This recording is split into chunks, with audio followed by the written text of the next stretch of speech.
I'm Robin Archibald, head teacher of Broadfields Primary School in Barnet. I think there are two main things to consider in terms of making sure you successfully integrate a resource provision into a mainstream school. Firstly, you have to look at the staff, both in the provision and the mainstream, and ensure that they're properly trained and properly understand the needs of autistic pupils. And secondly, you have to look at the needs of both the children in the provision and also the children in the mainstream school. And we've worked very hard with the children in the mainstream school to help them understand that we have got a resource provision for ASD pupils and help them to know what it's like to be autistic so that these children are welcome in the classrooms. We've worked very hard to ensure that all the staff in the school are understanding of the needs of pupils with autism. But we spend a lot of time, particularly with the resource provision staff, helping them to become real experts in ASC. We've used external professionals to support that, and indeed we have ensured that the provision manager also has been qualified to master's level in ASC. My name's Janet Dobney and I'm the manager of the Autism Resource Provision here at Broadfields Primary School. Squeeze! With the younger children, we use a very visual attention building approach based on work from a speech and language therapist. What we're trying to do is build the children's attention and listening skills by providing sort of very enticing and appealing activities, trying to make learning irresistible for the children. For example, with the numeracy activity using counting, having the elephant figure and the very exciting aspect of the fountain coming out of his trunk, and then building up with the counting and singing as well. One jumper. What you'll find in that sort of activity is we use very targeted language so that the children aren't overwhelmed by a lot of different speech, and that enables them to access the language that's being used. The words are so closely connected with very exciting experiences that they really connect that vocabulary with what they're seeing and what's happening. Squeeze. And more.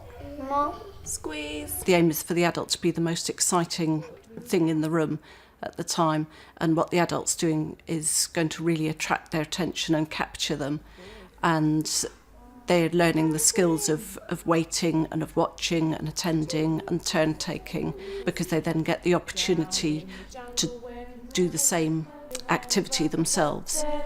That's the way elephant washes his clothes. This is the tray for the ones we've done to go on. Put that one on there. Lego therapy was developed in the 1990s by Dan Legoff. We're using it as part of our inclusion for the children in our autism provision. So we will have a child from the autism provision matched with two of their mainstream peers. And this helps them really build relationships that they can take into their mainstream classroom. And I think it's very effective for that, for the children, and those relationships, you know, based on a shared interest and a shared enthusiasm. You have to put 2. The therapy group works with 3 children in the group, and they're each assigned a different role. There's the role of the engineer who has the instructions for building the model. The second child is a supplier and has all the different bricks. And the third child is the builder, who is then making the model under the guidance of the engineer. So it's key for the children to be negotiating with each other through the activity.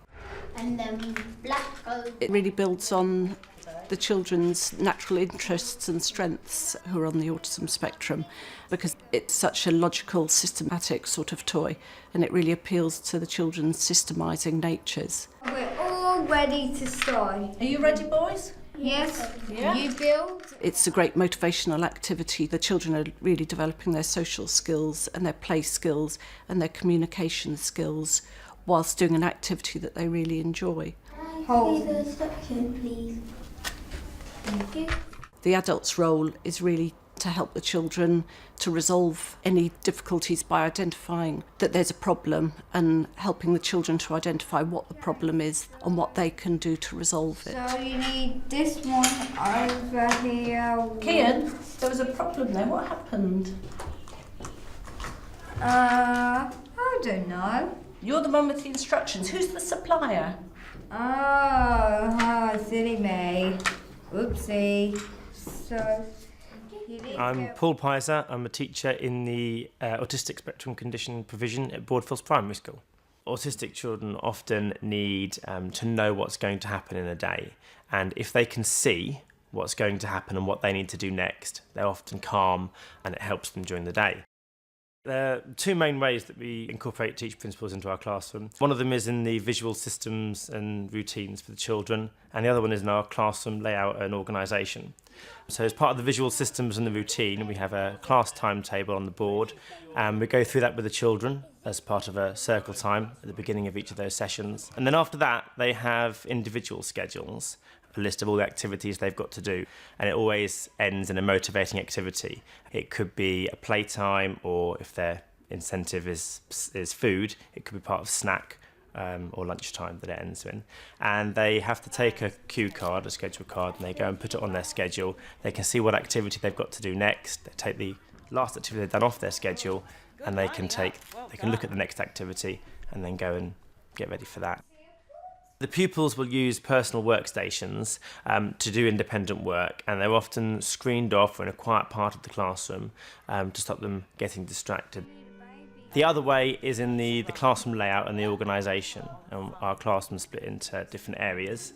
One area is the social area, which is where the children would all sit for a circle time, or if we're reading a story to them, or if we're doing whiteboard. There's a group work table where the children would sit if they're doing any work as a group, and that's also where more than one child would be with an adult working toward the learning objective. One of the things we do as part of Teach is they have independent workstations for literacy and for numeracy, where they would complete what we call tray work. And when it's time for their independent work, they would take their green tray and their red tray over to a workstation. And they have a set of activities in their green tray which they have to work through from top to bottom.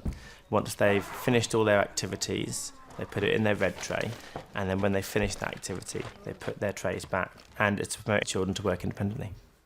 It definitely does work, and it means that sometimes when there's work that's unfamiliar, after they've done their independent work for a number of months here, when we give them something that isn't familiar, we can start them off and able to leave them, and they don't call you or need support all the time. So it's less staff intensive as well. Well done. Nathan, can you read it? The relationship with parents is really important. They have to feel very confident in what we're doing in school, and they have to understand our practice so that they can continue the same sort of strategies that we use at school, at home, because that's going to benefit the child. And therefore, we do work very closely with them, not just in terms of building a positive personal relationship, but also trying to help them understand and develop their own practice working with their child.